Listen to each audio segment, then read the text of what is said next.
Seguramente lloró como el resto del pueblo que años más tarde habría de ser suyo.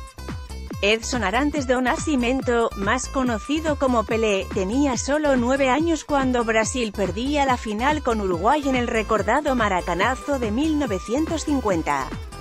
8 veranos después comenzó una venganza que, como nunca, sería terrible. El Mundial de 1958 pudo haber sido recordado por distintos sucesos particulares, de no ser porque Pelé y compañía decidieron reinventar el fútbol. Más de 60 países pudieron ver por primera vez un campeonato que televisara partidos enteros, siendo testigos de cómo a este deporte le nacía un rey. El equipo de Feola propuso otro fútbol, al punto de reinventarlo. Suecia fue elegida sede de la sexta edición del torneo por dos motivos fundamentales. Uno fue la postura neutra adquirida durante la Segunda Guerra Mundial, lo que le permitió ser uno de los pocos países inmunes a las eternas batallas. La otra razón fue el alto nivel de sus estadios, como el Rasunda, que albergó en la final a casi 50.000 personas. Con esta elección se rompía por segunda vez el intercalo de un campeonato en Europa y otro en América.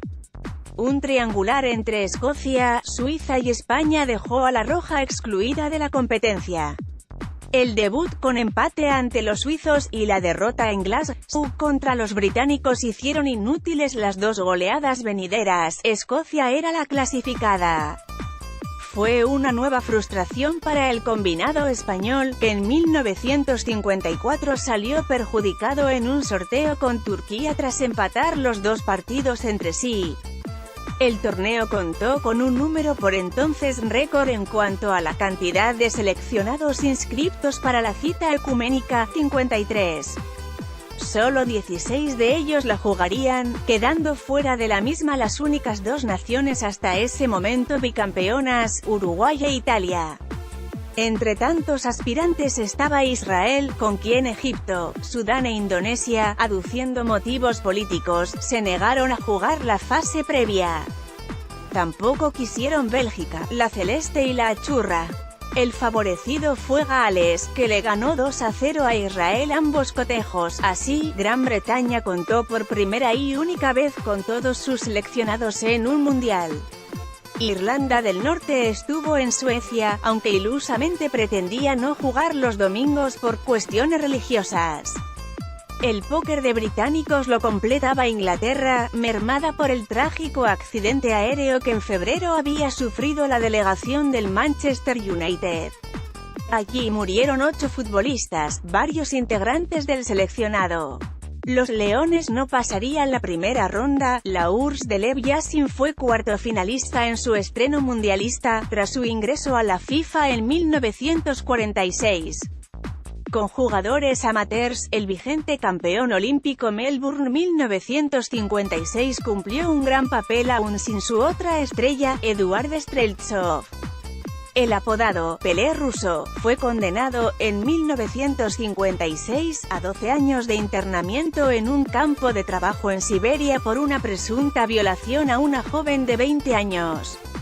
Lev Yashin fue el mayor valor de la URSS en el Mundial. Precisamente una invasión soviética a Budapest en 1956, producto de la Revolución húngara, debilitó a la selección que de la mano de Puskás había sido subcampeona en Suiza, 54.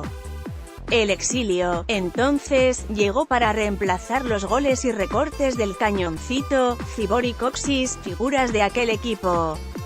Es que los flashes estaban reservados para otro combinado, el brasileño.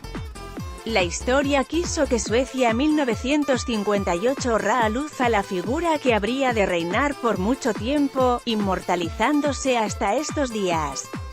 Pelé, el más joven en hacerlo, con 17 años condujo a la canariña a ganar su primer título mundial, el del bautismo, el más difícil, el que todavía era un sueño. Con él jugaron y brillaron otros tantos futbolistas con una destreza descomunal, como Didi, Babá, Garrincha, Zagallo y Nilton Santos.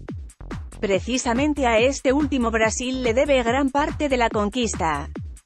Según cuenta la leyenda, Nilton Santos le exigió al entrenador carioca, Vicente Italo Feola, que pusiera a los jugadores más jóvenes, a la postre